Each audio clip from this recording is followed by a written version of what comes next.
This is what I would say to environmentalists.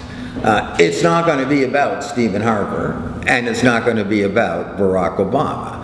That you could run roughshod over the environmental review process, but if we're going into another global recession, guess what? That pipeline ain't going to get built.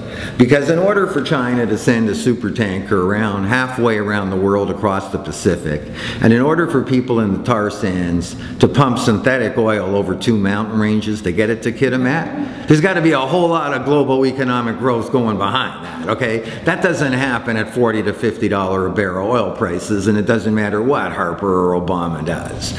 And I'm saying that, you know, I mean, the one saving grace for those who don't want to see that pipeline built there, and I might be one of them. I mean, I took my son fishing there a couple of years ago precisely for that reason, that one Exxon Valdez, and that's over for the salmon run. The one saving grace is that if the Chinese economy doesn't continue to grow at 8 to 10% a year, maybe China's oil consumption won't continue to grow at 10% a year either.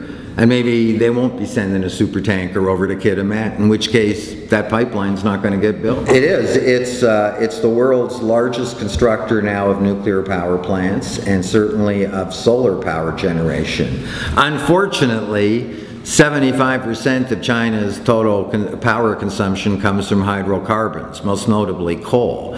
They burnt the equivalent of 3.8 trillion tons of coal last year. That's why I just point out parenthetically, the end of growth to some people, far from being apocalyptic, may be our salvation. Because whether we intend or not, what I'm suggesting is going to happen in gearing down in global economic growth is going to be worth 1,000 Kyoto agreements. Because whether our politicians take action or not, carbon emissions are going to be declining. I mean, they declined in the U.S. economy in 2009, not because of anything President Obama did, certainly not because of anything the Senate did. The Markey-Waxman climate change bill died on the Senate floor. It declined because the U.S. GDP declined. And in fact, global emissions declined as well.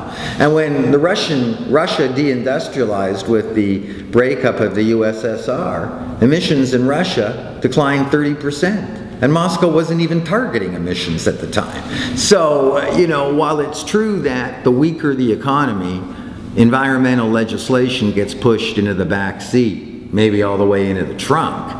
The caveat here is, or the mitigating factor is, that we may not need that environmental legislation, because without economic growth you don't continue to combust millions and millions of tons more of coal or millions of barrels of oil. And when you don't combust oil and coal, guess what? You don't emit carbon.